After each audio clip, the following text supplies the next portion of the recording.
I'm not going to pull punches, as you see. I never pull punches in my writing for other people or myself. You know what I mean? Like, there's a younger version of Saeed out there somewhere. It's like, damn, girl, did you really have to put me on blast like that? And I'm like, yes, I did.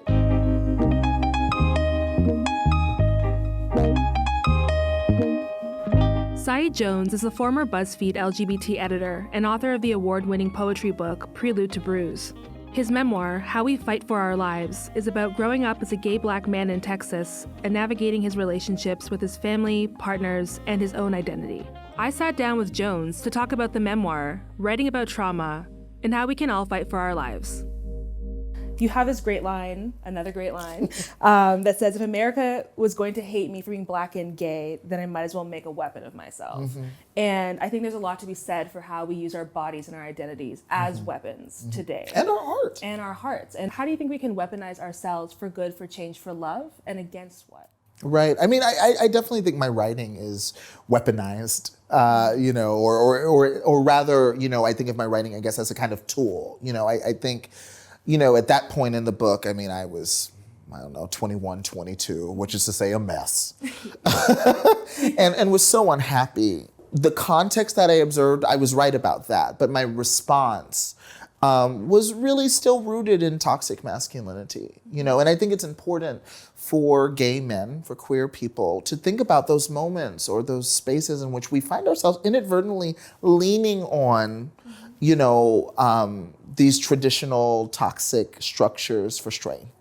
And so I think I was really trying to project strength. I'm tough. You hate me, America? Well, I hate you. You know what I mean? And I feel like that it's like, that's like kind of fuel maybe, but it burns out really quickly. Exactly. You can't live like that. And you see in the book, I realized really quickly why I can't. Yes, But so yeah, for me, I think, you know, that energy though does go somewhere, and it's in my writing, it's in my public communication, you know, Twitter, doing public speaking events, you know. For me, the weapon with time became, oh, I can use my art, I can use my craft to do that. And isn't that better than literally trying to use my own body to do so? I think it is. I think it is. So there's a scene in your book, which I found very powerful, which was when you are looking at the names of all the black poets in your notebook.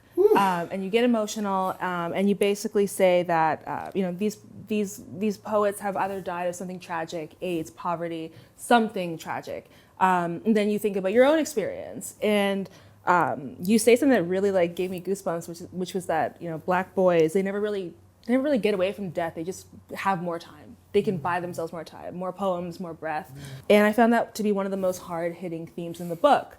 Like this theme that being a black gay boy is a death wish. Yeah, so at one point I say, you know, if you know, witnessing what happened to Matthew Shepard, you know, I'm like, okay, so being gay can get you killed. Witnessing what happened to James Burt Jr., a black man who was killed by 3 white supremacists 4 hours from where I grew up in 1998. Okay, so being black can get you killed. And then here I am, And so like the death wish that's what I perceived at the time. And I don't feel that it is a death wish, but that's how America made me feel. That is what I intuited based on what I was reading in the culture. We have trans and non-binary loved ones and friends and coworkers who, you know, it's like a constant litany of names. I don't know a genderqueer or trans person who doesn't have the name of someone who has died and been killed for living their truth. You know, it's just, oh my God, you know? And so that is a heaviness that for different ways and different reasons we shoulder. And I'm not going to tell anyone not to be afraid.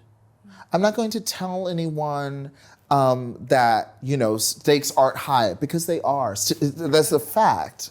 And all I can do as an artist is say, well, I have felt that way too. I don't feel that way now. Things have changed, you know, the community, the self-care. Hopefully it helps people go, Saeed was there and now he's here and I'm kind of there too. So maybe I can get there as well. You know, that seems more useful than trying to dissuade people of what they intuitively feel, you know, because we have so much work to do. And of course, progress takes time. I understand that. Yeah, everything doesn't happen overnight, but my God, people are dying overnight. So it's like, that's what we're always struggling with.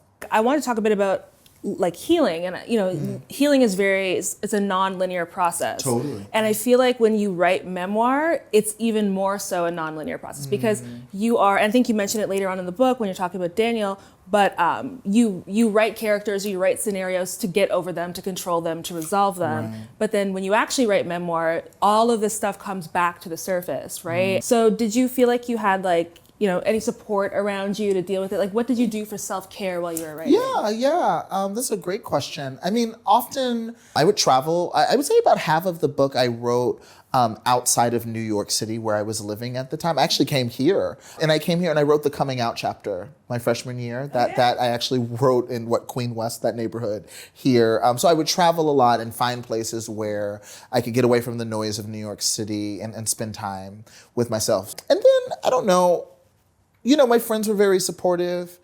My therapist was incredibly supportive. We do need to have people in our lives who have known us through various iterations of ourselves and can tell us the truth. And then just, I think self-care as a writer is reading. So I studied the form tremendously. I didn't read a lot while I was writing it, but before, I felt I really had to prepare myself from reading other Mary Carr's a writer I've been thinking about a lot today. She's great. Yeah, in terms of seeing how they navigated that difficulty. So I would like read her books and reread them and then study interviews where she would talk about, 10, 20 years after she's written Liars Club, how she feels about it. And that was helpful. And now you have recently won the Kirkus Prize for nonfiction for your book. What a time. Yes, what a time. And that's exactly what I'm going to ask you next is, you wrote this great piece for BuzzFeed in 2015 about what it was like to be a Black writer in the publishing industry and basically how, racism is not, you don't get rid of racism by going to these soirees and dressing up and looking real cute.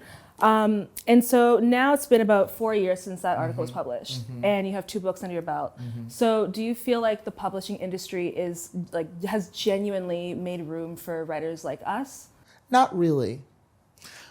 Statistically, it hasn't changed that much in terms of the demographics of people who are in publishing. And the reason not much has changed is because an outsized portion of a conversation about diversity or representation is on writers.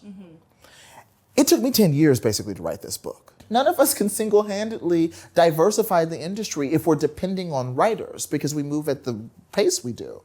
So I feel that it has not changed substantively enough because I'm still, when I sold this book, for example, 8 publishers bid on it. And that was great. That's very impressive and very exciting, but it also meant that I spent time in the offices of 8 New York City-based publishers. Yeah. Which is to say, I was usually the only Black person in the room. And if there was another Black person in the room, it was an intern sitting in the back taking notes. Right. You know what I mean? Yeah. And they weren't a Black queer person, empowered, to spend money. And, so I think we need more editors. We need Black people in sales and marketing. We need queer people. Publishing is a lot more straight than I realized initially as well. So yeah, it's the behind the scenes aspect where the power is. Who are the publishers? Who's the head of sales, head of marketing? Who's coming up with these book covers? Right. Cutting off the faces of Black people, lightening character skins. That's not the writers making those decisions, So that's the issue, and it's getting better. But I find generally applauding people when it comes to race and sexuality and gender stuff doesn't help. You applaud people, you say good job, and they immediately slow down. Yeah. So I'm like, I'm not gonna applaud you. Just keep on. It's true. It's true. And I guess on a similar note, I feel like we're having this huge moment for queer and trans writers, for writers of color, anyone really with an intersecting identity, whether it's in publishing or TV or film. We got Lena Waithe for president, hopefully. Yeah. I feel like I'm kind of torn because I'm like, the gates are open. Let's charge these gates. Let's get this money. And on the other hand, I'm like, well, do I want to contribute to the stereotype that they think that our lives are tragic and traumatic? And it feels like when our stories are being told, they always want the trauma. And, even in the editing process, tell me more about this. And it feels like it's just it's crossing that line of exploitation. Do you kind of deal with that in your own writing? Like, Sure. And I mean, again, I came to this book having worked as an editor, whether I was personally editing or assigning, personal essays, for example. That was something. And what am I asking of people? I still think about, election night 2016 in New York City, and around 10 p.m., I grabbed my MacBook and started reaching out to people saying, do you want to write about what's happening to you in real time? And listen, that perspective was important. We did need to hear from, it was like, we were all kind of like, what is happening? And that essay form is a way to get insight. It is a powerful form, but yeah, you have to be thoughtful. So yeah, I think it's like, if you feel that you are ready, and if you feel that you have found your professional team of collaborators, then that's the conversation. How do we do this in a way that helps me sleep at night? Yeah, I think any writer and certainly editor, that needs to be an ongoing dialogue. How do you feel? Do you feel I'm taking more than I'm given? You know what I mean? As in terms of support? Or do you feel like you are talking about these often painful or transformative experiences for a reason? And that's why, with this book, it was like how we fight for our lives. I did a lot of things. I tried to use a lot of narrative strategies to make it clear that I wasn't just trying to like set myself on fire for a reader's emotional entertainment or education. Right. I'm not going to sacrifice my life, but I'm going to show you what I've learned about my life so that you can learn about your own. And that, I think, is a more empowered position. I agree. I think even in earlier drafts, you think everything needs to be on the page. And then it is respect. It's respect for yourself and the people who raised you and your experiences. Is it out there to just for shock, or is it out there because you want someone to learn? And so there's a lot of difficult stuff in the book, a lot of personal stuff still, told in a very respectful, masterful way. But what was it like to kind of have this book now with your life in it and like share it with the people around you? Because in the book, you talk about your uncle, you talk about your grandma. So what was that like? Funny. It's like my grandma read the book, and I, for example, I told her, I sent a note with it. I sent galleys to my family because I was like, well, they never told me not to read it. They never like were like, what's going on with it? They were patient and trusted me. And so, but I sent a note that I was like, you don't have to read the middle, basically, because I was like, the middle, I'm in college, and a lot of like you don't have to go there. I get it, and they all did. They all read it. My grandma was like, middle was kind of raunchy. And Mildred, as you see in the book, she's not a practical joker. She's not like a funny lady, but we laughed. I know the book is a lot about my past, and you do get really familiar with a part of my story, but it's just a part. I think other people feel more intensely of knowing so much about me. I think other people have a more intense, because I'm like, it's me. Yeah. Exactly. I'm like, welcome. Yeah. You know what I mean? It kind of feels like, welcome to the party. I've been here the whole time. You know what I mean? And maybe people, particularly, friends or acquaintances, friends know, but maybe acquaintances are like, oh, that's why Saeed is not here for slut shaming at all. Right. Because I'm not. I don't play. We do not do slut shaming. You know what I mean? Yeah. That's why, masculinity, everything. Me Too came along. I was like, let's go. Yeah. You know what I mean? Because obviously it's rooted in experiences, and I've been thinking about them for a long time. So I guess people have a context, but I'm like, welcome to the party. Yeah. Join me. I feel that. Well, that is it for all my questions, Saeed. Oh my gosh. So How We Fight for Our Lives is available everywhere now. So please get a copy. It is phenomenal. And thank you again for joining us. Buy it for people you love. Buy it for people you hate. Be like, you're trash. You need this book.